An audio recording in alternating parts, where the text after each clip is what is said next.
Vamos lá, rapaziada, é hora da gente levantar mais um voo com o nosso Ultra Leve, trazendo, como sempre, um ultra convidado. E para a gente poder derramar sobre a nossa cidade, sobre o nosso público, né? Muita cultura, muita informação. Essa é a nossa proposta de hoje, principalmente sobre cultura, que é o nosso assunto. Roda a vinheta.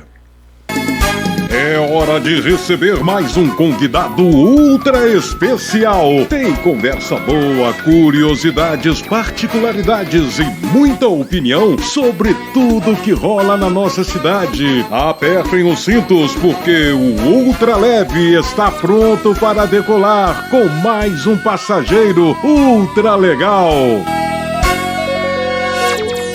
Bom, o nosso convidado de hoje, né, nasceu no dia 17 de abril de 1986. Eu estou com uma lista aqui sobre quem é Tiago Guimarães. E se eu for falar essa lista aqui, essa ficha técnica dele aqui, a gente vai queimar todo o podcast, né? Então, Tiago, seja bem-vindo. Muito obrigado por ter aceitado o nosso convite de estar aqui no Ultra Leve. Ô Marcão, muito obrigado pelo convite. É um prazer enorme. Você é um cara amigo e esse programa, né, que você está colocando à frente aí e divulgando grandes nomes da cidade dentro do seu programa é uma satisfação e uma honra estar aqui, viu? Obrigado. A honra é toda nossa, né? Tiago, antes da gente entrar no foco do assunto, do verdadeiro motivo de você estar aqui no Ultra Leve, fala um pouquinho sobre você, sobre a sua vida. Quem é Tiago Guimarães? Você é de Santos Dumont? Você não é daqui? Bem, Tiago Guimarães é Tiago sem H. Uma vez numa entrevista me perguntaram assim, qual que é o seu maior desafio na cultura de Santos Dumont? Eu falei assim, meu maior desafio é fazer com que a imprensa escreva meu nome correto, é sem H. É Tiago sem H. Bem, nasci em Santos Dumont, né? Sou o famoso filho da Frane, que é a minha grande mãe, uma figura inesquecível, né? Minha mãe é uma pessoa que, se você conhece ela, jamais se esquece. Então, a Frane, que é a minha mãe, e eu sou um cara que percorreu vários caminhos, e quando eu me deparei com o caminho da arte, eu me encontrei assim já de primeira, sabe? E a arte me pegou, a arte tem vários caminhos, o caminho da arte que me pegou foi o caminho da música. E dentro do caminho da música eu comecei realmente a trilhar essa coisa de me expressar dentro deste mundo infinito através de uma arte. Escolhi a música, mas aí parece que o destino falou assim, tá legal, você está trilhando a música, mas tem outras veias aí que você pode explorar. E aí eu comecei a explorar uma produção cultural que ultrapassa os limites da música. E aí vai para cinema, vai para teatro, vai para gastronomia, literatura, e é tudo o que permeia a cultura, principalmente aqui no município, através de uma instituição que você já conhece bem e que me proporcionou muitas experiências, né? E muitos aprendizados também. Então você é um cara que tem essa polivalência, né? Na arte, não é só a música, né? Você começou com 9 anos a se envolver com a música, né? Sim. Ou você já, antes disso, desde pequeno, os brinquedos eram voltados para a música? Como é que isso surgiu na tua vida? Você ainda me fez me lembrar eu ganhei um estojinho, eu não sei se você lembra disso, tinha um estojinho que colocava lápis e caneta, que tinha uns números, e cada número você apertava era uma nota musical, e dentro desse estojinho tinha uma sequência de números, que você fazia Cai Cai Balão, fazia Parabéns Pra Você, de acordo com os músicos. Eu lembro direitinho, era um estojinho azul assim. Isso aí você tinha quantos anos? 6 anos, 5 anos, era bem pequenininho, né? E aí eu lembro que eu pegava a folha, eu ficava apertando o número e dava mesmo, Cai Cai Balão, Parabéns Pra Você. Não errava a nota? Errava, e o legal é isso, é errar. E eu ficava olhando aquilo e apertando, parece um teclado, né? Mas na verdade eram números.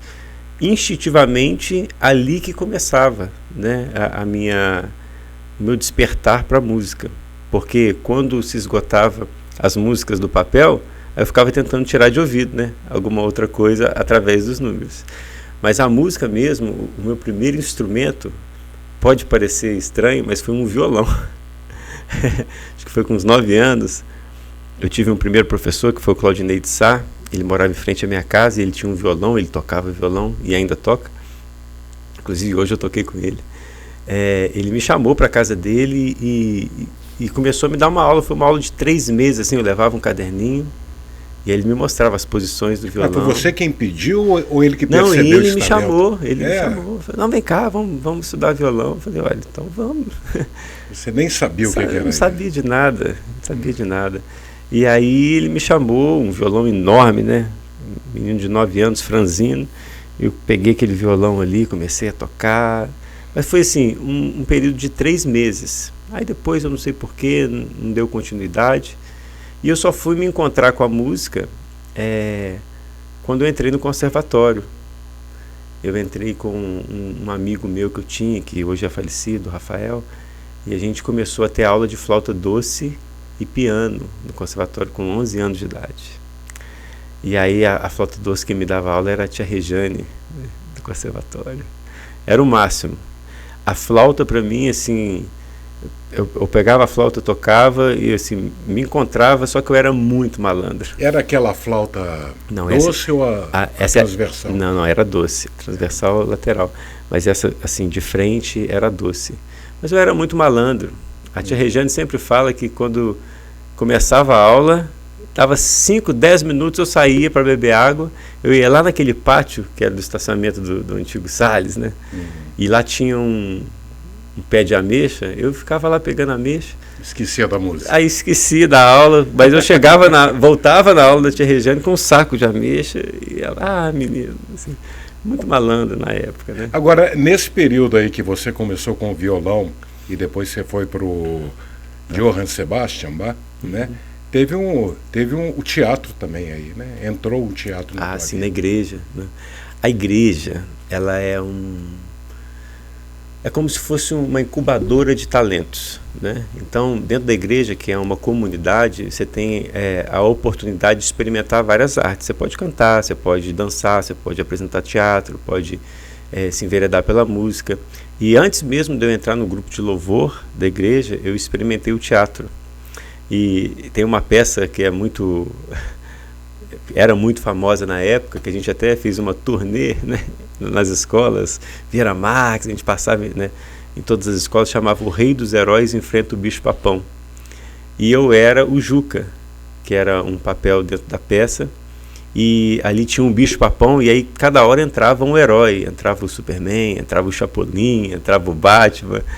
Então eu fazia esse teatro dentro da igreja. Então foi assim uma experiência muito gratificante, viu? E desafiadora, porque quem toca um instrumento musical, quando se vai para um teatro, é uma coisa totalmente diversa, totalmente diferente.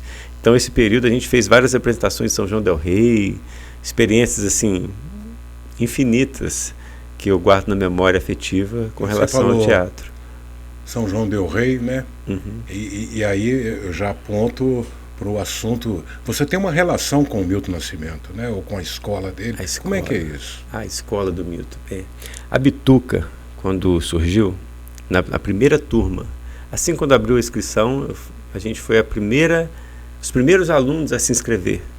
Então, mas o Juninho, na época, nós fomos os primeiros alunos da Bituca, que estava começando, né? Era uma escola assim, em uma experimentação.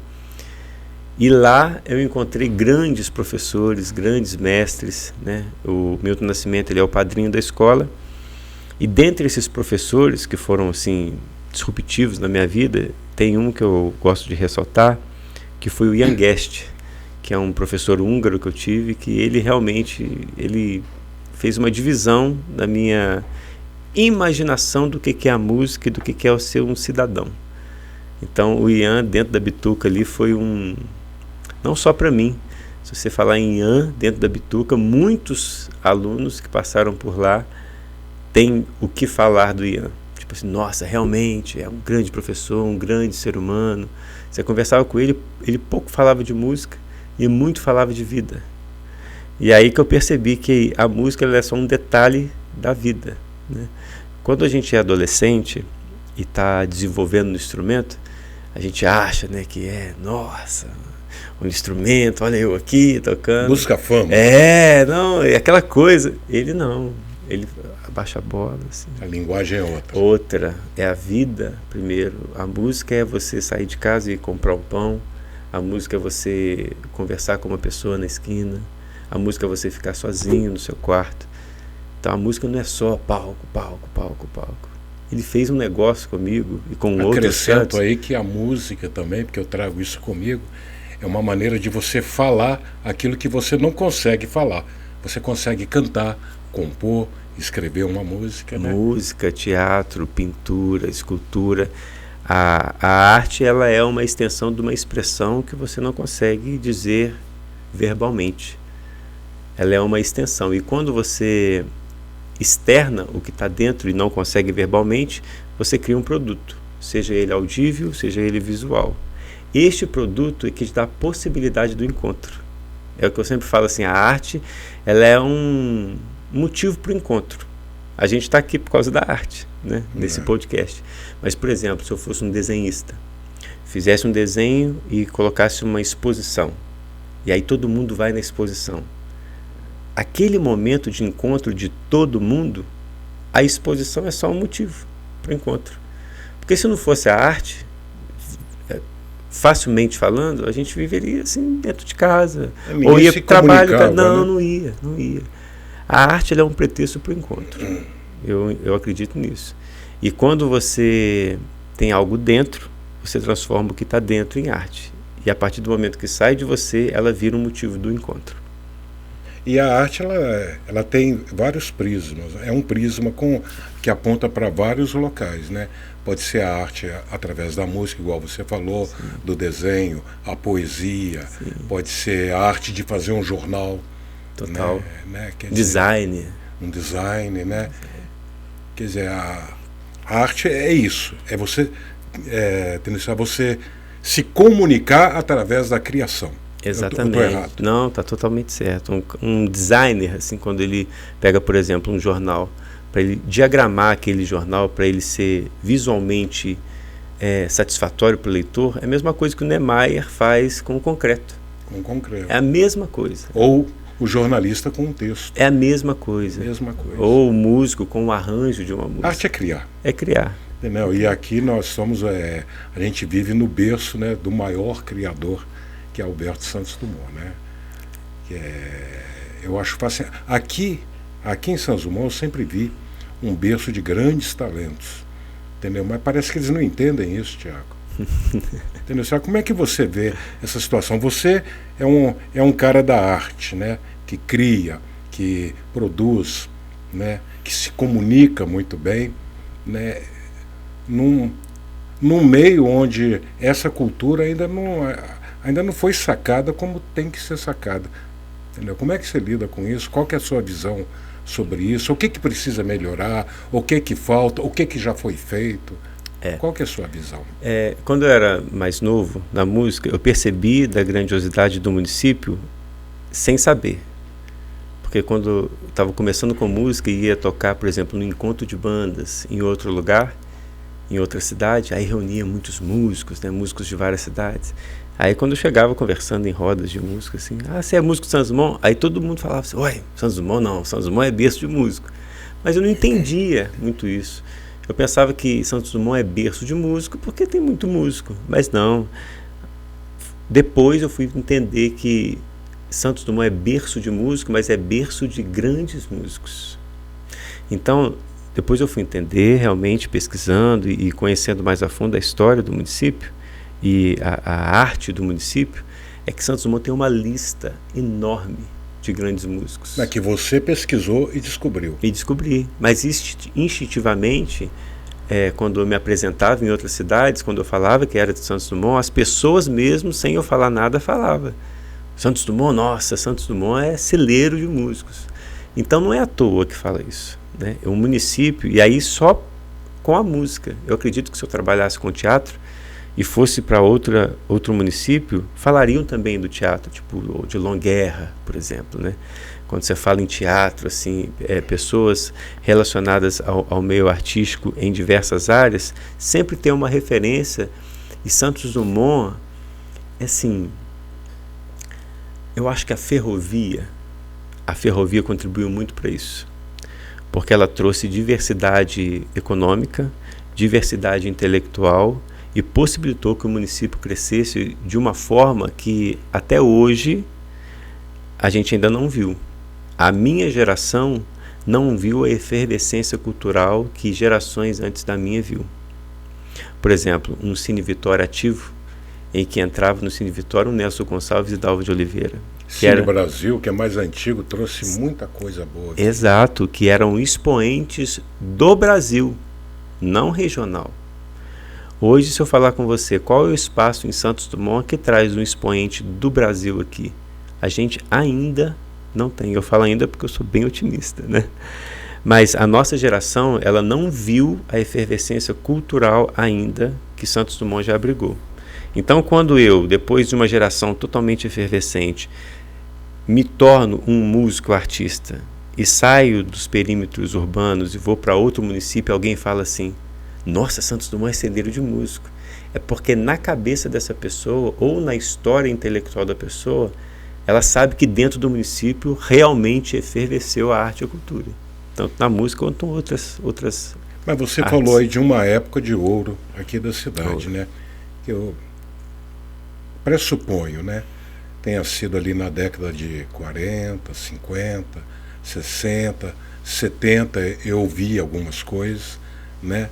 E essa rotina, entendeu, de cultura não se observa hoje.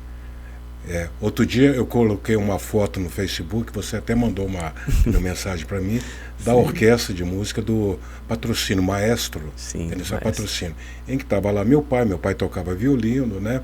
E outras figuras aqui da cidade. Tem essa orquestra do Toninho Faria, né? Os grandes festivais de músicas que tinham aqui na cidade, eu participei de muitos, né? E hoje você não vê mais isso. Banda musical, cadê as bandas? Cadê aquele apoio? Cadê aquela paixão pela banda? Temos, você tem, eu tenho, entendeu? Mas não é uma coisa, entendeu? Que é da cidade. Eu não vejo esse apoio para poder, entendeu? Divulgar e fomentar, entendeu? A cultura. Minha visão, né? Que eu não estou inserido nesse meio, não sou artista de nada, né? E eu sinto essa carência. Há pouco tempo atrás a gente estava numa luta aí para poder criar o Conselho de Cultura. Você se recorda? Sim. Né? É a segunda vez que eu lembro que tentam criar o Conselho de Cultura. Infelizmente, né, não foi como, entendeu, você planejou. E tu fez um trabalho magnífico, cara. Fácil de, entendeu, de ver, entendeu, tentar entender. E na época eu levei isso pro prefeito, né? Ele com um ser bem, entendeu, limitado, ele entendeu, cara. Entendeu? E eu vi pessoas da própria cultura que não entenderam. Então eu sinto essa carência. Não sei se esse gráfico, entendeu, da década de 40, 50, 60, que era alto, está caindo, né? Ou se é isso mesmo que tem que funcionar. É só quem está na cultura como você que pode dizer: estamos indo ou não estamos indo, estamos parados, caindo. Qual que é a sua visão sobre essa evolução cultural? A década de 40, 50, 60, nós não tínhamos políticas públicas culturais consolidadas, né? Para valorizar o músico, valorizar o artista. E quando você fala de banda, eu sou uma cria de banda, eu comecei com a 1º de Maio, inclusive o Carlos Gomes, que foi o maestro da minha época, da 1º de Maio, foi ele foi o responsável por eu tocar saxofone. eu entrei na banda tocando flauta doce, porque eu já estava no conservatório tocando flauta doce. E aí a Simone Cândido que me levou para a banda para tocar aquela música Titanic. Lembra? Era o auge do Titanic. Eu esqueci o nome da música. Só isso. Só que eu fiquei um mês. Celine Dion, né? Celine Dion. Eu fiquei 1 mês, 2 meses, 3 meses, quase 6 meses tocando só Titanic. Porque o único arranjo que a banda tinha na flauta doce era Titanic. Aí eu cheguei pro maestro e falei, ô Carlinhos. Literalmente você afundou nessa Meu melodia. Deus, eu falei, não consigo mais tocar essa música. Eu falei assim, ô Carlinhos, me arruma um outro instrumento. E ele não falou nada, né? O Carlinhos era muito sentimental, assim, ele tinha um negócio assim que... Aí num ensaio ele falou assim, acabou o ensaio, você vai descer comigo. Aí tá, acabou o ensaio, eu desci com ele, ele morava lá no quarto depósito. Aí eu fui descendo. Aí cheguei no quarto depósito, nem sabia onde que ele morava. E fui com ele entrou em casa, a Leninha, que era a esposa dele, estava lá, me cumprimentou, a Leninha já conhecia minha mãe e tudo. Aí ele me levou num quartinho e falou assim, olha isso aí, era uma caixa enorme, assim, muito grande. E eu tinha uns 13 anos. Aí quando eu abri a caixa, assim, ó, era um sax tenor prata enorme. Falei, Carlinhos, que lindo esse instrumento, inocente, né? Totalmente inocente. O saxofone, que lindo. Aí o Carlinhos, ô bicho, isso aí você vai levar para casa e vai estudar, é seu a partir de hoje. Eu falei, você tá brincando, Carlinhos? E ele me apresentou os saxofones, me deu a oportunidade. E eu, franzino, 13 anos, peguei aquela caixa enorme, coloquei assim, ó, que enorme. Fui saindo do quarto depósito até o bairro São Sebastião. Fui andando. Aí cheguei, comecei a estudar saxofone. Só que o que aconteceu? Quando eu saía da minha casa e ia para a banda com saxofone, eu sofria bullying. O que é isso? Tava passando, ô menino, quem que você matou? Ô menino, que caixão é esse? Vai passar com o corpo de quem aí? Aí eu fiquei, assim, na minha época, sentido. Eu falei, cara, não quero passar por isso. Sempre quando eu passo, as pessoas falam isso. Aí eu cheguei pro Carlinhos e falei, Carlinhos, não tem um instrumento menor pra você me arrumar não, porque esse saxofone tá muito grande. Aí falou, ô bicho, tem sim. Aí ele pegou um trompete. Aí me deu um trompete, a maletinha pequenininha assim. Eu falei, nossa, graças a Deus. Aí fui com o trompete pra casa, abri o trompete, soprei. Nada. Aí soprei, saiu uma nota ou outra. Aí depois soprei, saiu mais 3 notas. Mas eu não me identifiquei com o trompete. Era para eu ser trompetista, imagina só o que seria hoje. Mas aí eu peguei o trompete e falei assim, não quero. Voltei, Carlinhos, me devolve o sax tenor. E aí eu fiquei com o sax tenor. Então o Carlinhos, na banda, resumindo, ele é o responsável por eu ser um saxofonista hoje. Então quando você fala de banda, hoje Santos Dumont, que é uma terra com menos de 50 mil habitantes, hoje com menos de 45, ou menos, quase 40, né? Tá caindo cada vez mais, 42 mil habitantes. É uma das poucas cidades mineiras que conservam 3 bandas civis. A Carlos Gomes, a Nossa Senhora Aparecida é 1º de maio. Eu sou da 1º de maio. Então, assim, é muito orgulho eu chegar numa cidade e falar assim, olha, minha cidade hoje tem ativas 3 bandas civis, sendo que uma delas é centenária. Então, assim, é um valor muito grande. A fanfarra também pode ser vista como banda ou eu estou falando besteira? Não, a fanfarra é uma outra categoria, né? E hoje nem fala mais fanfarra, fala orquestra, né? De instrumentos percussivos, tem nomenclaturas. Tem uma que está sempre viajando isso, por aí. Tem o Paulo, tem o Joãozinho também. Então, assim, as fanfarras são uma outra categoria também que somam demais, né? Somam demais. Mas hoje aqui 3 bandas civis, assim, que existe dentro de uma cidade que tem menos de 45 mil habitantes. Então é muito orgulho. E aí, quando você fala assim, por que acabou bandas, assim, as apresentações de bandas, eu lembro, cara, a banda é uma coisa de criança, né? Eu ia com muito orgulho saindo de casa com o uniforme da banda e um broche de saxofone, assim. É tipo escoteiro, sabe? Sabe aquele orgulho que você veste o uniforme e sai? Eu saía saía 5h15 da manhã para estar na banda 5h30, para estar na praça 6 horas, porque era para tocar 6 horas na praça. E eu lembro direitinho, um dia, tava frio demais, 6 horas a banda tocando na praça, tinha ninguém, Marcão, ninguém. Mas chegou uma moça com um cachecol, assim, ela parou em frente, assim, ó, a banda. Começou a chorar. Escutando a banda, só ela, a banda tocando para ninguém. Só ela, assim, parada. Na Praça Central. Na Praça Central. Eu, quando era pequeno, eu ia ver a banda na praça, sempre tinha. É.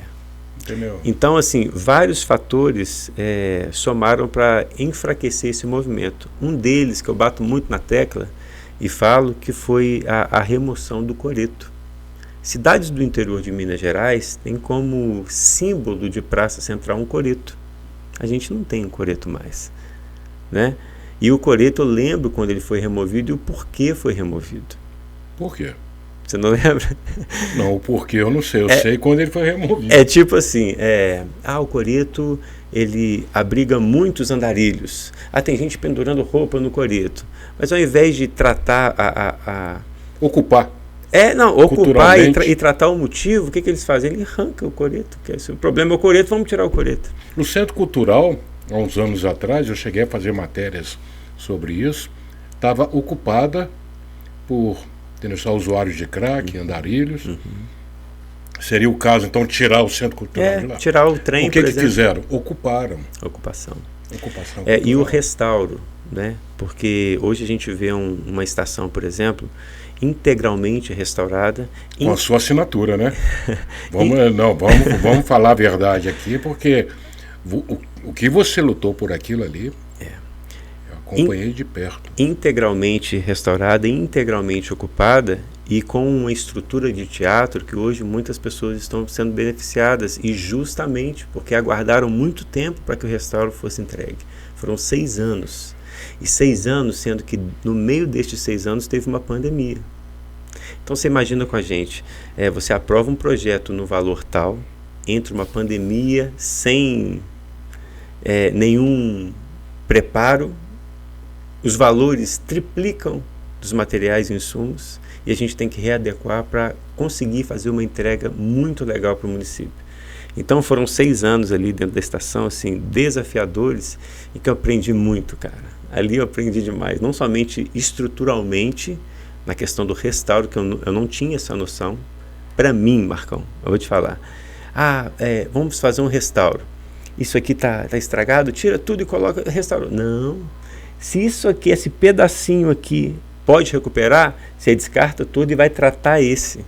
Aí que demora muito mais. Eu lembro direitinho que uma das arquitetas chegou no primeiro dia da reunião, ela chegou com uma espátulazinha assim, e ela foi fazer ela foi entender quais são as camadas de tinta.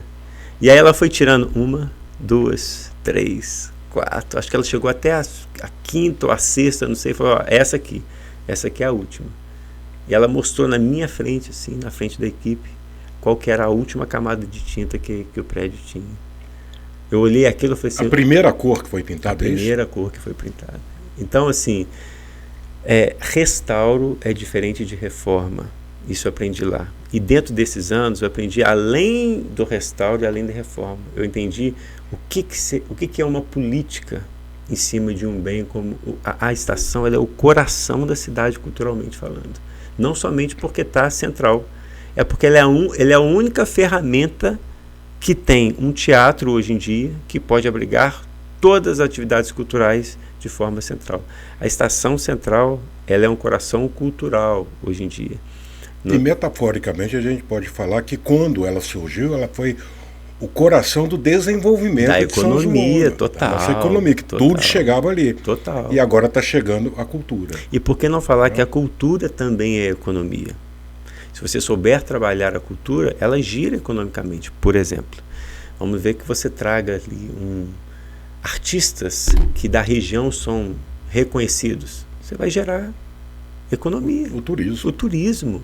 O turismo. Ali é um berço cultural, econômico também. E pouco explorado. Agora não, agora até eu acho que está tendo uma certa movimentação. Está em crescente. Já vi bandas tocando lá. Sim, está em crescente. Né? Quer dizer, mas acredito, entendeu, que eles tenham essa mesma visão, que tem que melhorar ainda muito. Né? Acredito eu. Mas você fugiu da minha pergunta. Qual que é a pergunta? A do conselho. Exatamente, do Conselho Cultural.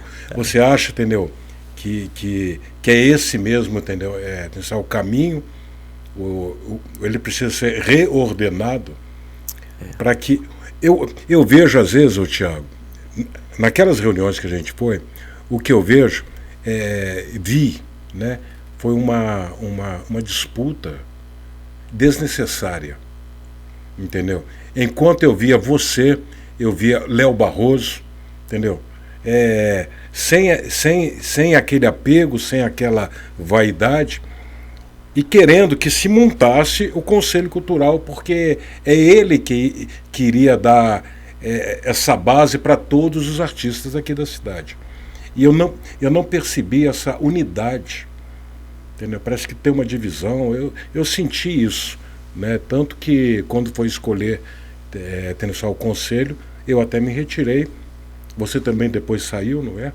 Não, eu nem fui candidato porque eu estava à frente do movimento, né? Aí eu resolvi não me candidatar por não ter nenhuma relação. Mas como é que você avalia? Eu queria sentir essa tua avaliação do que houve ali. A realidade é que muitos agentes culturais, muito antes de mim, eles sempre brigavam por um conselho. E até antes de entender o que é um conselho, as pessoas já faziam movimentos de conselhos. Eu não sei se você pegou aquela época do Centro Cultural, em que tinha o Fabinho, tinha o Robson. Eu peguei ali onde é o prédio... da esquina ali do antigo banco Crédito Rural. Não sei qual era o nome. Ali assim, sim, era um banco. Era um banco, sim. Isso. Que era o parente da Magda. Isso. Que tinha, depois, né? Foi uma boate, Marcelo. Isso, Marcelo. Então, ali era um centro cultural. Você lembra disso? Quem capitaneava esse centro cultural era o Fabinho e o Robson. O Borúdia. Toquei com ele assim, há muito tempo. Figura e assim, com a mente assim, fabulosa. Eu sou fã dele. Então, nessa época não tinha políticas públicas culturais estabelecidas para municípios. Mas eles faziam instintivamente um Conselho Municipal de Cultura. Porque o Robson, o que ele fez? E ele me contando isso, e eu acompanhei o diálogo dele quando ele me contou toda a história do Centro Cultural na época, que eu era novo, né? Ele virou para mim e falou que ele estabeleceu assim, olha, você vai ser o representante do teatro, você vai ser representante da literatura, você vai ser representante da música. Ele estabeleceu coordenadores. Ali era um Conselho Municipal de Cultura. Exato. E as pessoas não entendiam isso na época. Depois que começou as políticas públicas culturais chegarem em todos os municípios, descentralizar, é que foi entender que tinha que ter uma lei. Então, assim, eu não fui o primeiro a brigar por um Conselho Municipal de Cultura. Eu reconheço isso e dou valor muito aos que vieram antes. Mas sempre quando se montava o conselho, é sempre assim, aquela efervescência, daquele querer de mudança, mas quando começa a movimentar, vários fatores enfraquecem o conselho. Eu te falo quais foram os últimos, mas vários fatores enfraquecem. O primeiro é a disponibilidade de reuniões, né? Você desprender de tempo para você sentar e discutir políticas públicas culturais, isso sempre foi um desafio. Mas das últimas, o que eu entendi foi, existe leis de incentivo em que você, sendo conselheiro, erroneamente é falado que se você for conselheiro, você não pode disputar em editais de lei de incentivo. Aí as pessoas saem, porque elas querem disputar. Porque numa cidade tão pequena como a nossa, os conselheiros são os próprios agentes culturais. Então, eles mesmos têm propostas para entrar em editais. Então, se eles têm propostas para entrar em editais, teoricamente, nessa fala errônea, eles não podem disputar um edital. E aí é que é um grande erro. Eles podem realmente disputar um edital, e isso foi muito debatido no último conselho, se eles não forem os agentes que desenvolvem o edital, ou seja, se eles não estão do lado da empresa que desenvolve o edital. Então, assim, isso foi, ao meu ponto de vista, né, nos 2 últimos conselhos, uma taxa muito enorme de evasão dos conselheiros por entender erroneamente, por divulgação errônea também, de que se for conselheiro não pode disputar não pode ser proponente de um projeto. Mas aí você não acha que entra um pouquinho de ganância, não? Que está acima daquela vontade de fazer arte. Não que eles não tenham que ganhar por isso, não é isso. Mas eles podem ganhar, eles podem entrar e ser proponentes. Mas por não entenderem isso, recuaram, né? Eu não vou ganhar nada, eu não posso disputar uma lei aí, um dinheiro que vem do governo federal, então eu não vou ficar à frente disso. Mas na verdade é que se aqui fosse uma São Paulo, né, se fosse uma metrópole, não é uma cidade realmente bem minúscula, pequena. Limitada. Não limitada, não gosto de falar limitada, mas ela é pequena no sentido de os próprios agentes ativos são proponentes.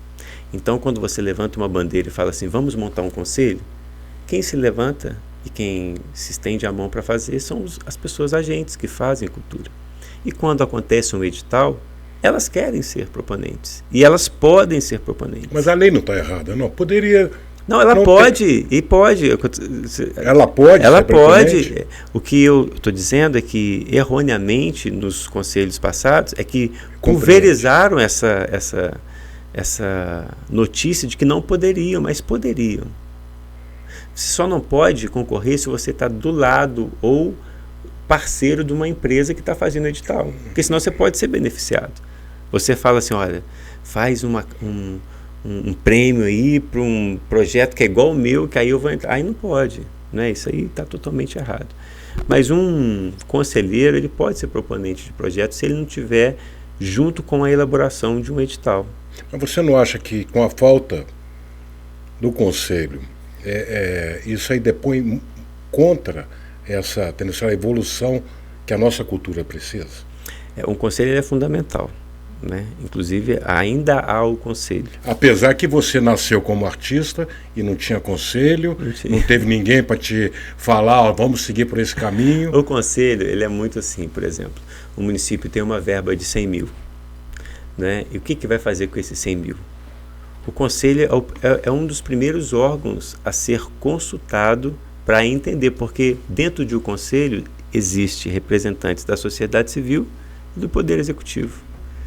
Então, o conselho ele pode deliberar sobre o que fazer com esses 100 mil.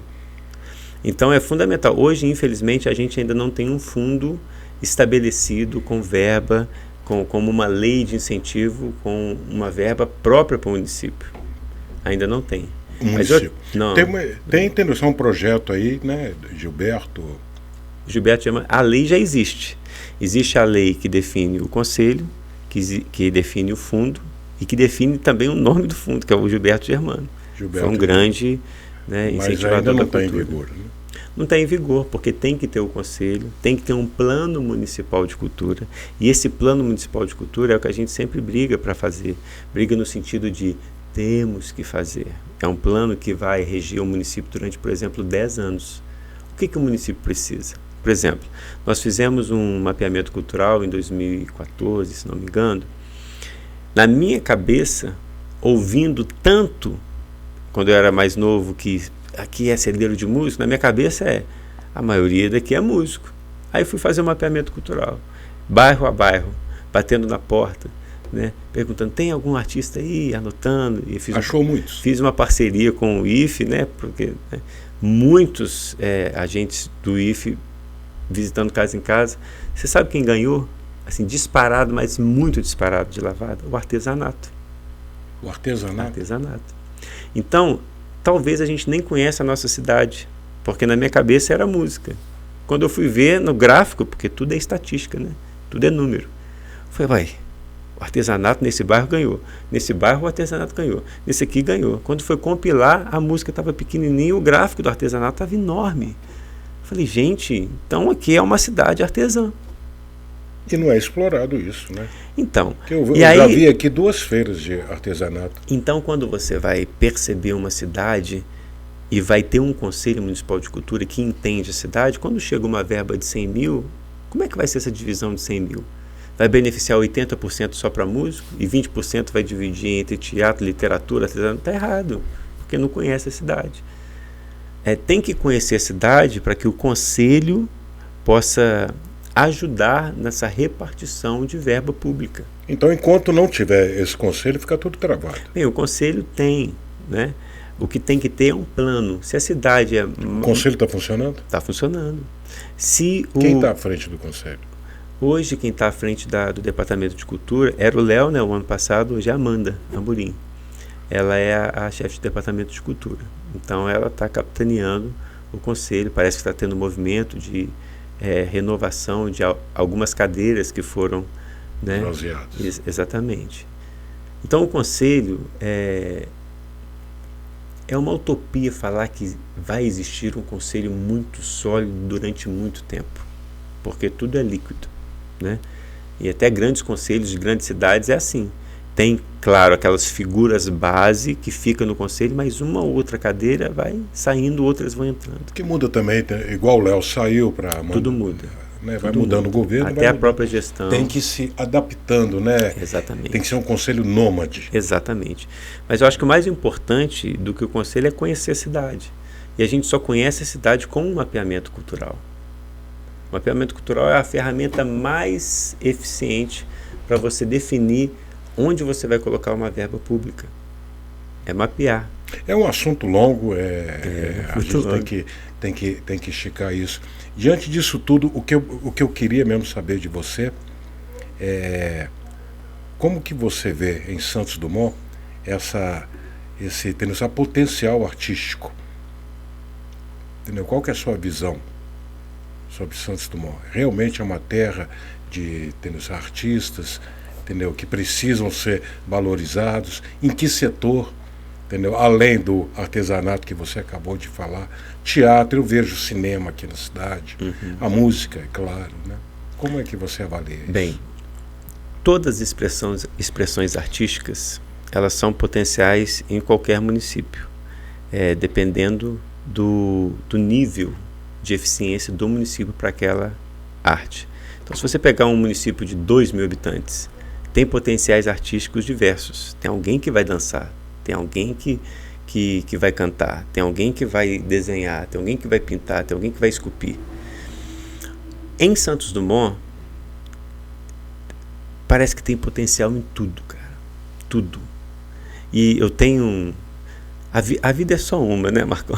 Mas se pudesse me proporcionar assim, larga tudo e vai de casa em casa buscando o camarada que está no quarto dele, fazendo uma composição linda e que possivelmente essa composição vai ficar na gaveta e ninguém vai saber. Mas ele é um poeta a nível de, por exemplo, Vinícius de Moraes. Entende? Eu conheci pessoas assim, um talento incrível e ninguém conhece. Mas existe. Você colocou uma vez lá no conselho os slides, né? E você começou a apresentar pessoas, né? Tinha até o Américo estava lá. Américo. Aí apareceu Reinaldo, que é um grande amigo meu, irmão. Da Denise, né? Da Denise. A gente fez música juntos. Quem conhece Reinaldo? Quem conhece as poesias daquele cara? Que é uma coisa assim, é fora da curva, cara. Fora da curva. Fora da curva. Aí você pensa assim, para um Tom Jobim, tem o Vinícius de Moraes. Para João Bosco, por exemplo, tem o Aldir Blanc. Para Ivan Lins, por exemplo, tem Vitor Martins. Então, para um grande compositor de melodia, tem sempre um grande poeta. Então, vamos supor que as poesias do Reinaldo caíssem na mão de um grande compositor, né? Então, quando a gente fala de potencialidade artística dentro de um município, que foi? Você falou isso aí. As poesias dele caíssem nas mãos de um grande compositor. Caiu no merda igual eu. Não faz sucesso. Mas é sério, assim, o município, cara, gaveta. Se esse programa aqui, se tem uma mensagem para dizer sobre cultura, que você possa colocar esse programa como gaveta, assim, porque nas gavetas das pessoas, nas gavetas, tem coisas que a gente não vai saber se elas não forem abertas. Mas quem que tem que fazer isso? Então, existem várias ferramentas para isso. Que é o poder público? Eu te cito 3 aqui. O município tem 3 vilões quando se refere-se à gaveta. O primeiro vilão é a família. Quando, por exemplo, um grande artista falece, a família fecha o arquivo e não deixa ninguém pegar. Não deixa. O segundo vilão é a família que não conhece o valor da obra. O artista falece, a família pega aquele emaranhado de papel e bota no lixo, taca fogo. Esse é o grande vilão. E tem um terceiro vilão que é o mais perigoso, que é o que fala que ama a cidade, conquista a família, pega o acervo, leva para casa e ninguém mais vê. Foi baseado nesse terceiro vilão que a Abaquar surgiu. Fala um pouquinho sobre a Abaquar, eu já ia te perguntar. Porque a Abaquar, ela tem a missão de pegar acervos, digitalizá-los e colocá-los a público. O que o Conselho de Patrimônio deveria fazer. E que eu acredito que vai fazer daqui a um tempo também, né?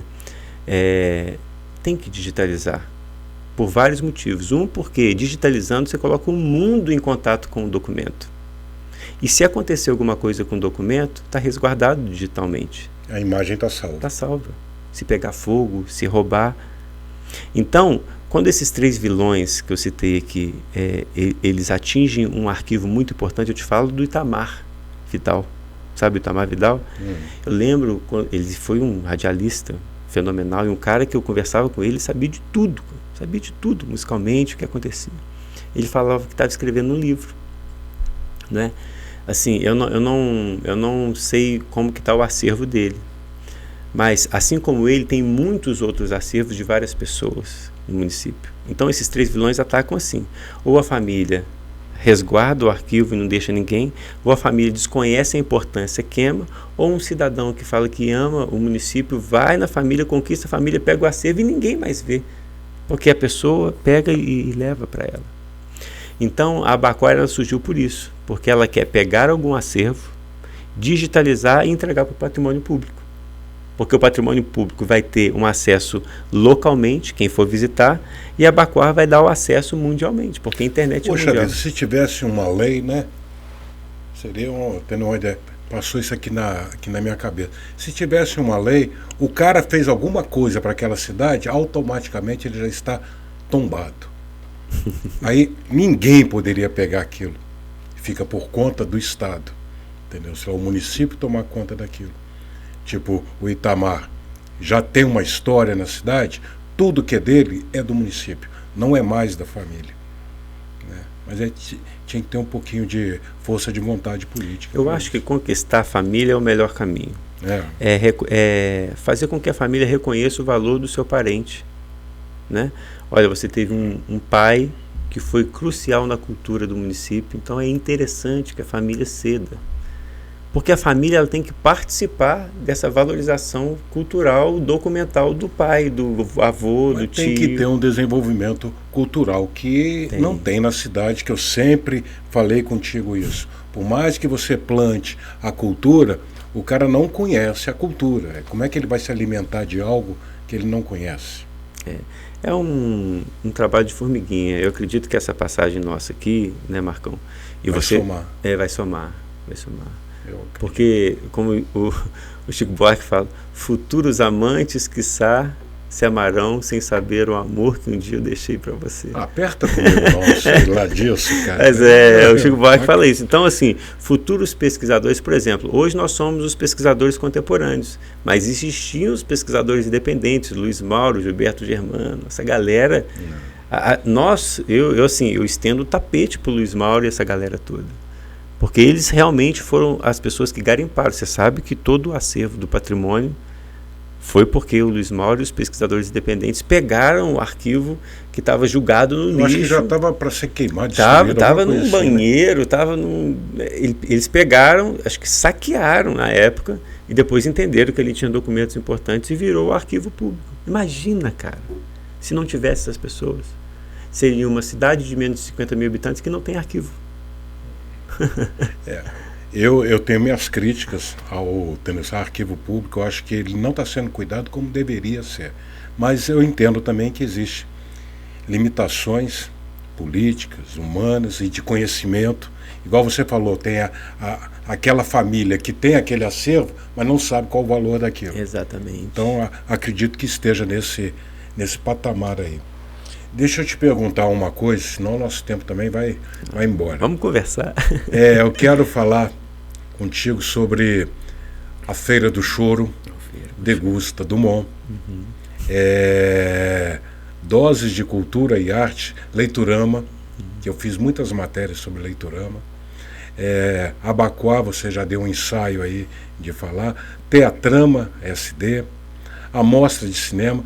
Faz uma pincelada disso tudo que você já fez aqui na cidade e ainda está fazendo. Tá, vou falar rapidamente. Muito rápido. Quando eu tinha... Nem tão rápido também. Aproximadamente 9 anos, eu vi o Grupo Carinhoso tocar na praça. Não sabia eu que aquilo ia me afetar futuramente. Era a gestão do Pacífico. Eu lembro que o Pacífico estava sentado Pacífico Pai, estava sentado num banco, a minha mãe me levou e estava o Grupo Carinhoso. Então. E aí, anos depois, eu tocando saxofone, me deu um problema no maxilar, eu não podia mais tocar saxofone. Eu tive que fazer uma cirurgia de bulbo maxilofacial, que é cortar o maxilar. O meu dente era assim para frente. Ó. Quando eu soprava, me dava dor de cabeça, depois de um tempo. E aí, eu tive que, resumindo a ópera, cortar o maxilar, colocar para trás e deslocar o céu da boca e colocar para frente. Meu Deus. E aí o médico falou assim, você tem que ficar 1 ano sem tocar saxofone. Eu falei, não faz isso não, eu já estou dando aula no conservatório, já estou na faculdade, já estou tocando em orquestra, tenho um grupo instrumental. Tive que parar com tudo. O que era para durar 1 ano, durou 5 anos. Eu fiquei 5 anos sem tocar saxofone. E resumindo a ópera, quando eu voltei, fiz a cirurgia e tudo, fiquei com a boca amarrada durante 3 meses. E nessa boca amarrada foi a maior bênção que eu tive na minha vida. Porque quando você está em silêncio, você pensa mais. E eu pensava, o que eu vou fazer quando eu voltar a tocar saxofone? Estou 5 anos sem tocar. Eu tenho que fazer alguma coisa para valorizar alguma coisa no município. Aí o que veio na minha mente? O Grupo Carinhoso. Que quando eu tinha 9 anos, 8, 9 anos, era bem criança, eu ouvi. E eu falei assim, então há o choro. Na minha cabeça o choro tem que voltar. Aí, com a boca fechada, em silêncio, eu comecei a... Onde eu poderia colocar? Na praça? Na rodoviária? Não, na feira. Tem muita gente. Feira. Quem que eu vou listar? Eu comecei a listar os músicos possíveis. Então, transformou no Feira com Choro. A gente fez a primeira apresentação no dia 5 de fevereiro de 2012. Com medo. Porque todo mundo falava que quando a gente começava a tocar, os feirantes iam mandar a gente parar porque era muito barulho, ia vir pinguço, né, enfim. Nós tocamos, foi um sucesso. Aquele dia, Marcão, eu falei assim, olha, esse projeto não pode ser Thiago Guimarães realiza, não pode ser o grupo realiza, tem que ser uma instituição. Criamos a AMA. Ali foi o início de tudo. 5 de fevereiro de 2012. Fizemos o Feira com Choro. Depois, aí eu coloquei na cabeça, olha, se resgatamos o choro, o que Santos Dumont perdeu durante todas essas décadas que pode ser resgatado? O cinema foi um. Não temos mais cinema. Então vamos fazer uma mostra de cinema. Não temos livrarias. Então vamos fazer um projeto de leitura, Leiturama. Não falamos muito do queijo e do doce. Na época não falava praticamente nada. Então vamos fazer um Degusta Dumont. Que foi lindo. Todas as edições, né? Foram mais de 7 edições. Eu vou colocar as imagens que tenho dessa. Eu cobri, que coisa maravilhosa. Maravilhoso. Aquilo lá tinha que ser de 6 em 6 meses aqui na cidade. Então a AMA, ela permeia no que o município perdeu. E teve o Festival de Inverno também, né? Sim. Na época foi um sucesso aquilo. Sucesso total. A cidade naquela época, para onde você olhava, você via cultura. Via arte. Eu lembro direitinho, eu trabalhava com a Cláudia Rocha, né, como assessor de cultura, e aí a Desan, que foi a proponente do festival, chegou na secretaria e falou assim, olha, temos um festival para fazer, aí a AMA, que já estava em efervescência, então vamos unir, né, as propostas, né? Então nós temos o Degusta, vamos colocar dentro do festival, nós temos o Feira com Choro, podemos fazer oficina. Aí começou, então assim, a Adesan, que foi a proponente real do festival, que fez todo esse movimento. E a AMA, ela entrou. Foi espetacular. Por que não vingou? Por que não fizeram outros anos? Tudo é ciclo. Essas perguntas que ficam batendo na minha cabeça. Tá, eu acredito. Por eu não conhecer de política, eu não me envolvo com política, entendeu? Eles acham que eu sou um cara interessado na política. Detesto. Não me envolvo. Eu não sei o que rola, qual que é, entendeu? Isso aqui não é ruim, isso aqui é ruim politicamente. Não entendo. Eu acredito em ciclo, né? Nós fizemos 2 ou 3 festivais. Mas os ciclos, eles podem ter sustentabilidade. Alguns conseguem ser sustentáveis, outros não, né? Então, às vezes, não é nem por causa de política, é por mão de obra, é por energia, é por ideais, que às vezes com o tempo vai se dissipando. Cansaço. Mas a AMA, ela veio realmente nesse processo de resgatar o que se perdeu. A Abaquar, diferente. Ela veio para reafirmar o que já foi. É tipo assim, ela é um resgate histórico. Quem captou o recurso para poder fazer aquela reforma do Centro Católico? A AMA. Foi a AMA, né? É a AMA com a MRS e a Prefeitura Municipal. Isso tudo porque nós, durante muitos anos, começou nesse relacionamento com a empresa, né? Viu que a AMA consegue fazer um projeto e consegue executar, consegue prestar conta. Você vê, são 13 anos fazendo projetos, realizando, prestando contas e está tudo certo. Vou te colocar numa saia justa. Pode. Você não acha que isso aí que você fez pela AMA, nessa harmonia com a MRS, não deveria ser uma função de qualquer pasta de turismo, de cultura, educação, para poder salvar o nosso patrimônio? As verbas, elas podem vir de diversas fontes. Eu acredito que divisões de cultura, secretarias, elas têm condições de arrecadar verbas de umas fontes que o terceiro setor talvez não tenha. O terceiro setor, que são instituições sem fins lucrativos, também tem condições de arrecadar verbas que talvez uma secretaria e um poder público não tenham. O diálogo é melhor. O diálogo, não posso dizer melhor, mas ele é complementar. Então, uma gestão inteligente, ela entende que o terceiro setor é um aliado. Então, conversar com o terceiro setor, para que esse terceiro setor traga subsídios culturais, turísticos, de saúde, de todas as áreas, para complementar o que uma gestão de poder público não consegue, é fundamental para que o município possa ganhar muito mais dentro de uma gestão. Você foi diretor de cultura, foi por isso que você saiu da pasta? Porque você viu que teria mais chance de dialogar, de captar recursos? Então, eu entendi que a máquina, ela é muito burocrática, né? Então, quando a gente falava de projetos de lei de incentivo, ainda era difícil de compreensão, né? Então, eu entendi que ali eu não era muito mais útil, né? Ali a máquina poderia se sustentar da forma que estava. E aí eu dediquei as minhas energias dentro do terceiro setor. Então, eu saí e fui trabalhar com esse projeto. Então estava certo. Bem, deu resultado, né? Deu resultado. Você não quis ficar naquela zona de conforto, né? Jamais, isso jamais. Você já nasceu velho, né? Você sabe, você tem umas ideias que é muito além, né? Que talvez um ser humano, um ancião com 120 anos, ele comece a perceber as coisas que você já percebe. Rapaz, eu gosto de conversar com gente mais experiente, assim, porque eles me dão insights, assim, isso. Nossa. Aprende muito, né? Se tem, até deixar registrado aqui, eu sempre fiquei com essa coisa de Alberto Santos Dumont, né? Santos Dumont, tanto que Abaquar significa aba, homem, quar, voar. Abaquar é homem que voa, é Tupi-Guarani. Mas uma vez, conversando com o Luiz Mauro, que é o farol, né? Ele falou assim, Thiago, assim, você tem que sair um pouquinho dessa coisa do Alberto Santos Dumont e ir para as vielas do município. Tem muita coisa nas ruas do município de valor cultural, a não ser o grande personagem que o município prega, né? Não desvalorizando o Alberto Santos Dumont, porque ele já tem valor, independente se a gente valoriza ou não, ele já tem o seu grande valor. Apesar de que eu acho que nós temos que valorizar mais. Mas o município tem muita riqueza nas ruas do que somente um personagem. Quando você tinha 95 você estava com 10 anos, né? 9. Com 9 anos. Quando você tinha 13 anos, eu fiz um filme justamente sobre isso que você está falando. Santos Dumont, além do 14 bis. Eu fiz questão de fazer um filme sem citar nada de Cabangu, nada de Alberto Santos Dumont. Entendeu? Para tentar mostrar esse valor que tem em cada rua. Ponte Preta, Luiz Cunha, Pedra do Navio, Estrada Real, os artistas.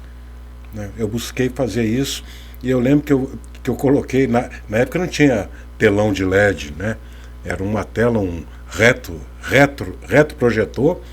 A gente jogava num pano, eu coloquei aqui na praça, para que as pessoas vissem, né? O Santos Dumont, além do 14 bis. E é esse valor mesmo que o Sandro Vilela teve aqui.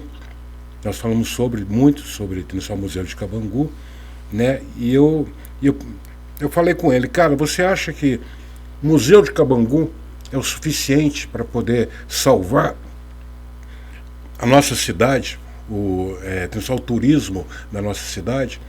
Ele falou, não, realmente não é. Você faz parte é membro do conselho, né? Não, já fiz. Não é mais não? Não. Eu tenho que ler aqui, a Anta não leu aqui, é 2014. 2014. Nossa, 11 anos atrás. Sim. Mas realmente, a gente percebe que o museu, né, a figura do Alberto Santos Dumont, ele realmente é a mola mestre do turismo. Se quiser colocar Santos Dumont, assim, a cidade, no roteiro turístico, o caminho mais eficiente é a figura do Alberto Santos Dumont, com ferramentas realmente que possam atrair, né? Mas o próprio cidadão sandomonense, ele carece de entender quem que é o personagem que leva o nome da rua dele. Por exemplo, Constantino Horta. Quem foi Constantino Horta? Sérgio Neves. Otávio Soares, Guilherme de Castro. Quem que são esses caras? Quem que são esses caras? Otávio Soares foi médico. Que vergonha, cara. Eu não sabia disso. Você é médico. O Sérgio Neves também foi médico. O Constantino Horta, ele foi o cara que trouxe a energia elétrica para Palmira. Ele foi um cara contratado para trazer energia elétrica em Palmira, se eu não me engano, né? Segundo o Luiz Mauro, que a gente conversa muito. E ele viveu aqui, tanto que ele teve a Miquita Horta, né? Que teve a escola dos hortas, né? Então, assim, você morar numa rua e não saber o que significa o cara ou o personagem da sua rua. O Peter esteve aqui também no nosso podcast. Ele é muito divertido, né? E ele questionou algumas coisas. Ele falou assim, cara, por que a nossa praça chama Cesário Alvim?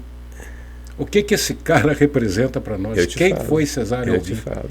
Né? Aí ele falou assim, poderia colocar um outro nome, né, de alguém aqui da cidade. Praça Palmira, né? Ele ainda falou, já que foi o nome da nossa cidade, colocasse Praça Palmira. E se eu te falar uma coisa que você vai... Eu não vou falar tudo aqui, né? Porque isso pode ser um conteúdo da Bacoar e pode ser até um conteúdo seu que, se você quiser pesquisar, vai ser maravilhoso.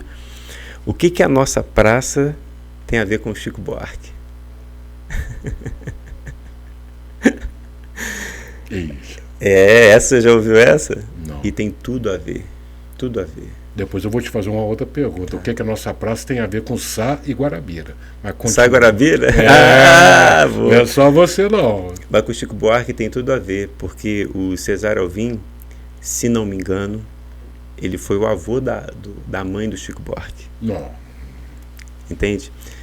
Depois pode pesquisar se eu não estou enganado. Mas a gente vai fazer esse conteúdo porque existem várias praças escrito Cesário Alvim, que foi uma grande figura. E ele foi avô da mãe do Chico Buarque. Então, ele é o bisavô. Tem uma música do Chico Buarque que fala assim: o meu pai era paulista, meu avô pernambucano, o meu bisavô mineiro. É o Cesário Alvim. O meu bisavô mineiro é o Cesário Alvim. É o Cesário Alvim. Eu acho que na época não era esse nome, né? Mas ele era o governador de Minas. Exato. Mas tinha outro nome para esse cargo. Não era governador. Era uma outra nomenclatura. Era uma outra nomenclatura. Então, quando ele fala o meu bisavô mineiro, é o Cesário Alvim. Então, se você fizer um corte, assim, o que a nossa Praça Central tem a ver com Chico Buarque? Tem tudo a ver. Entendi. Entende? Então, assim, não conhecer o nosso município é uma perda enorme. Seria um projeto legal, né? Poxa. Mostrar o nome da rua, o porquê de cada nome. Até nas placas tem um nome, né? Rua Sérgio Neves. E coloca embaixo quem foi Sérgio Neves. Exatamente. Mas os pesquisadores independentes já fizeram esse trabalho de muitas ruas no Passinho. Lembra do Passinho? Mas quem está fazendo? É a sua revista está fazendo esse trabalho? Então, a Abaquar está resgatando essa pesquisa do Passinho. Então, é a continuidade que eu estou te falando. Então, futuramente, quando eu não estiver mais aqui, outros pesquisadores utilizarão da Abaquar que utilizou do Passinho. Entende? Então, Marcão, a cultura ela é contínua. O que eu sempre falo com todo mundo é que a gente tem que ter, principalmente, o eco. Sabe o que é o eco? O eco é ética, caráter e organização. Ética para saber se posicionar na cultura, o caráter para você valorizar realmente quem fez história e as pessoas que estão envolvidas, e organização para você fazer isso com muito cuidado e organização. Hoje em dia tem muito historiador oral, que é aquele cara que fala que conhece a história, fala a história, não está escrito em lugar nenhum, e se alguém registrar, aquilo fica como verdade. Se esse cara que fala da história oralmente, sem registro prévio, não tiver o eco, a ética, o caráter e a organização, ele vai contar uma história diferente daquela que realmente aconteceu. E isso é muito prejudicial para a gente.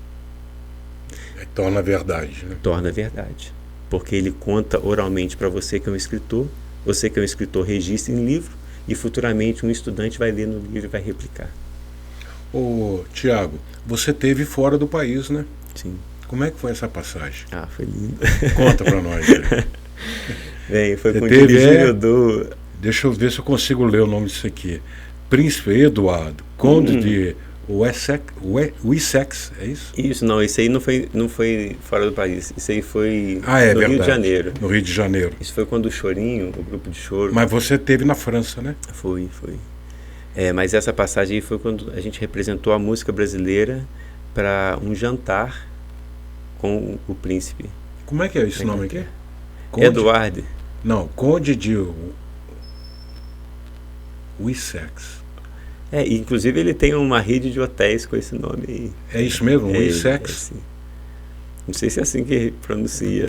Então, perdão aí se eu falei bobeira, mas foi no Rio de Janeiro isso, e foi muito legal, assim. E essa tua passagem fora do país? Foi na França somente?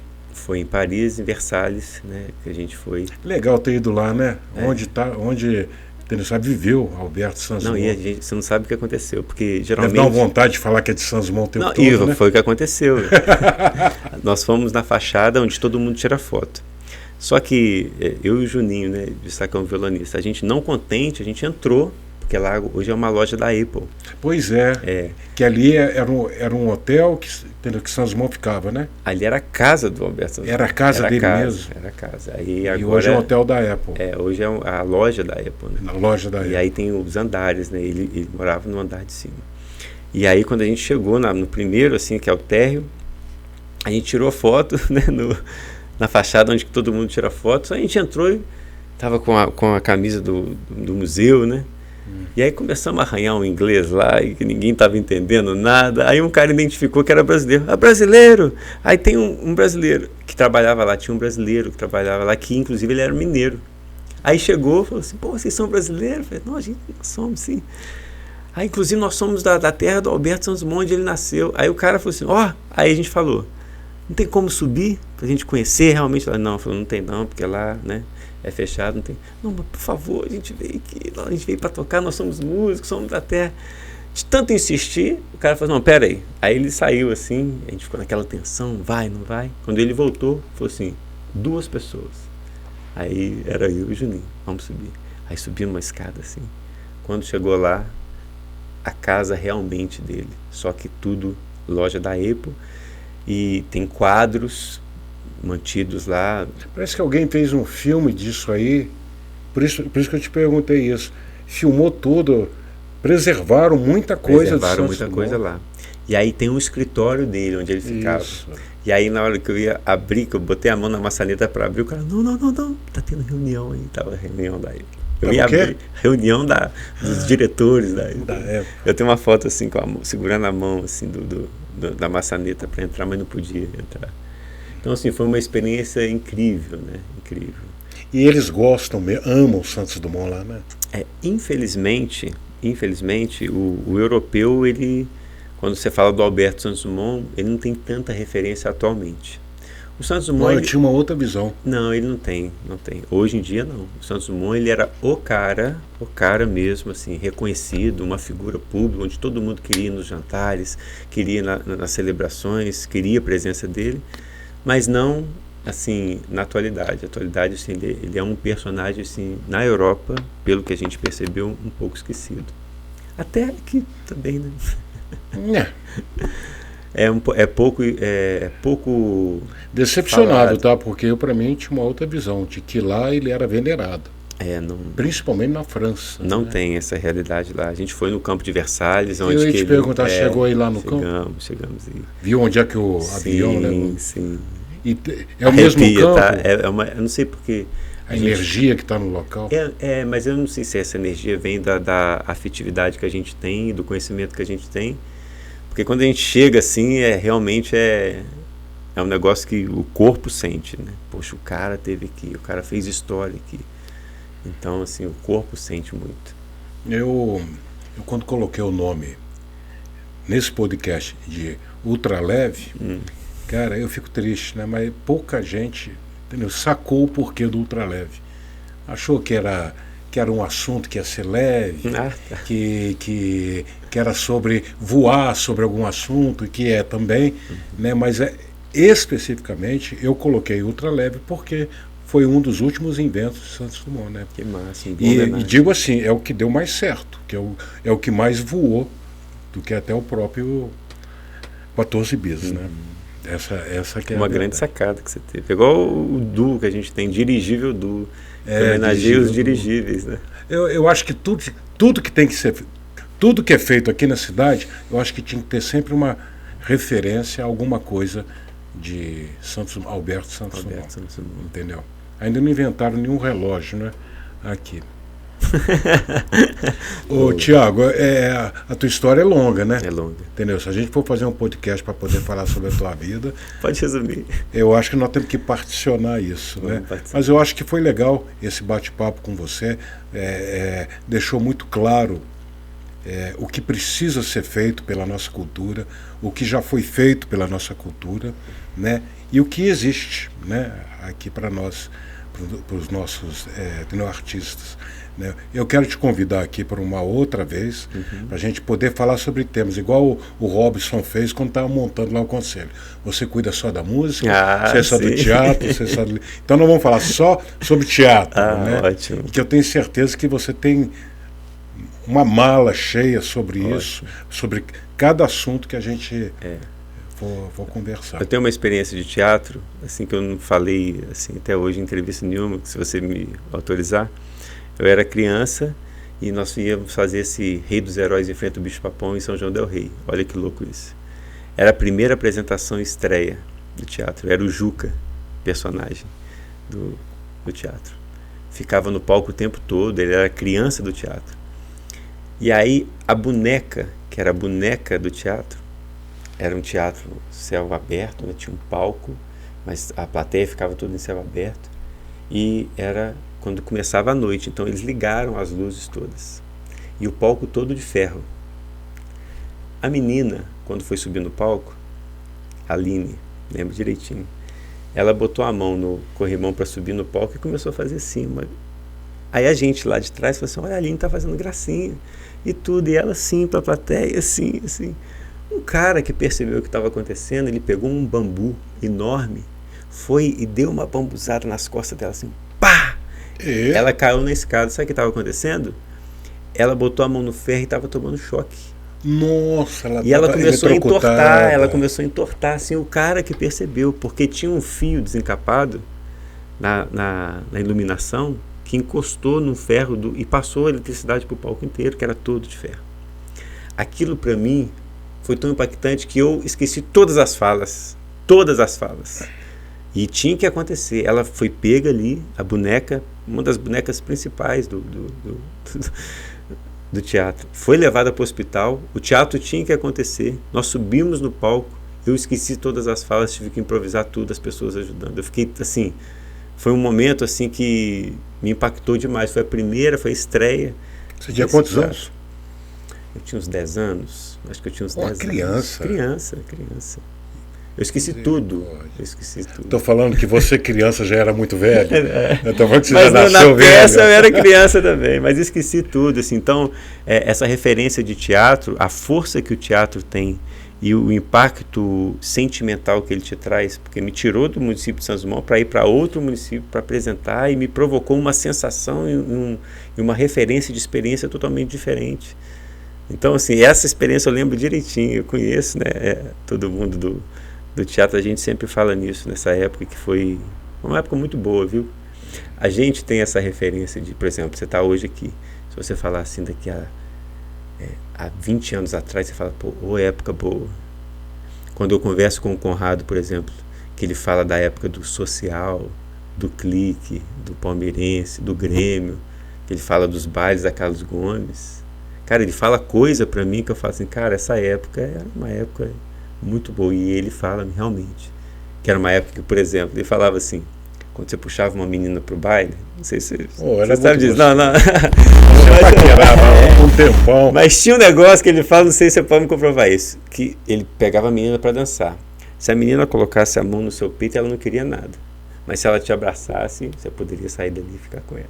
Era tipo um código que tinha. Era um código natural. Uma conduta, né? Quando ela deitava no seu peito, você estava com ela e ela colocava aqui a cabeça, é sua, ganhou. Que isso. Ganhou. Se ela ficasse só olhando ali para você dançando, dança só uma música que não vale a pena a segunda. Olha, você vai perder tempo. Tinha esse escolha, era muito gostoso. E tinha o negócio da avenida principal também, né? Que os homens ficavam parados, as meninas ficavam indo e voltando. Era. E aí se você conversasse com uma, você ia pro passeio de cima namorar. Exatamente. E se namorando no passeio de cima fosse lá perto do hospital onde tinha pouca iluminação, é que o negócio pegava. Cara, era uma coisa de doido. Hoje, olhando para aquela cena, é uma coisa de doido. Por quê? Dava 7 horas da noite, domingo, aí começava. Aí você ia até no final da desfile e voltava. Andando o tempo todo, até 10h30, 11 horas da noite. Final de semana, sábado, ou ia para o clube social, ou ia para o palmeirense, ou ia para o Grêmio.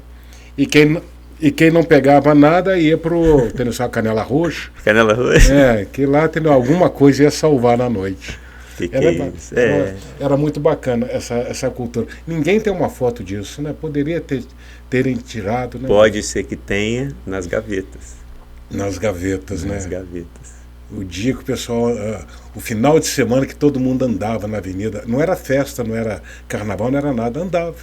E lotava. Ainda mais quando a missa acabava, aí que ficava cheia a rua mesmo. Quando eu converso com essa galera, eu falo assim, Thiago, você não sabe o que era Santos Dumont. Santos Dumont, ali onde que hoje é o Calçadão, que tinha o Bar Cruzeiro, ali ficava cheio de gente. Assim. Então, eu entendo que hoje a gente vive uma outra época. E não é para chorar a época antiga que passou, mas é para a gente proporcionar nessa época momentos culturais e sentimentos emocionais, assim, no sentido de que a gente perdeu.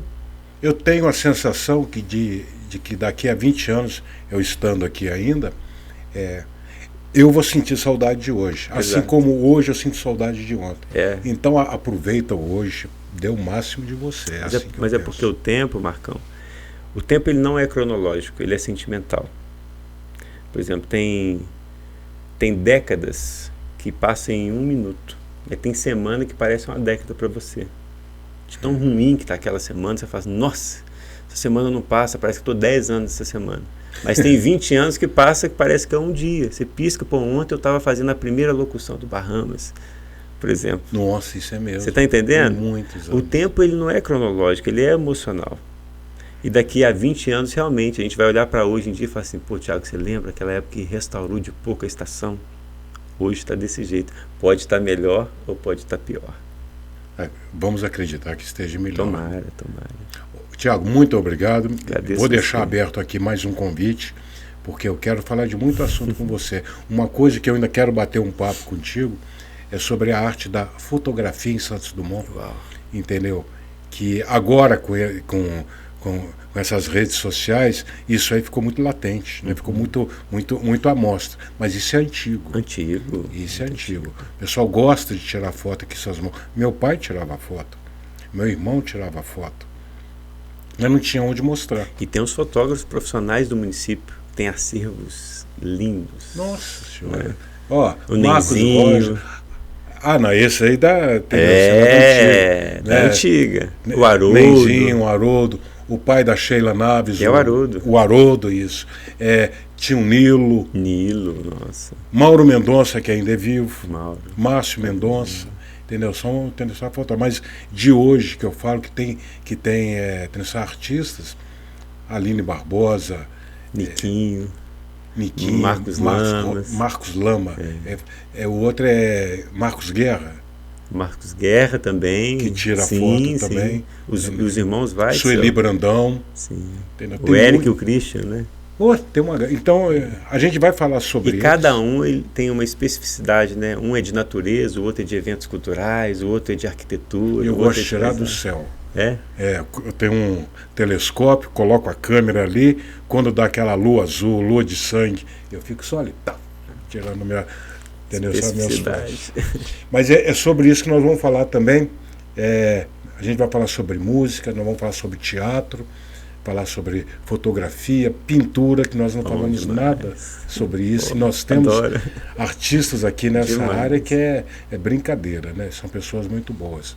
E num tempo melhor a gente bate outro papo. Muito obrigado por você ter vindo aqui e fica aberto aqui o nosso convite. Obrigado, Marcão. Agradeço a todo mundo que ficou até aqui nos ouvindo, né? E eu te agradeço porque esse é um momento que você traz pessoas que podem trazer informações que podem ser relevantes ou agora ou futuramente. Você está de parabéns com esse seu trabalho. E é o meu compromisso falar muito sobre cultura, que eu me preocupo. Eu sempre falo isso, eu não sou artista de nada, né? Mas eu me preocupo. Eu acho que toda a sociedade, para ela poder crescer, para mim, tem que ser pelas vias da cultura. Quem tem uma boa cultura tem um bom desenvolvimento. Né? Esse que é meu pensamento. Uau, então fecha assim. Obrigado a vocês e até uma próxima vez aqui com o Ultra Leve, com um convidado sempre ultra especial. Um abraço.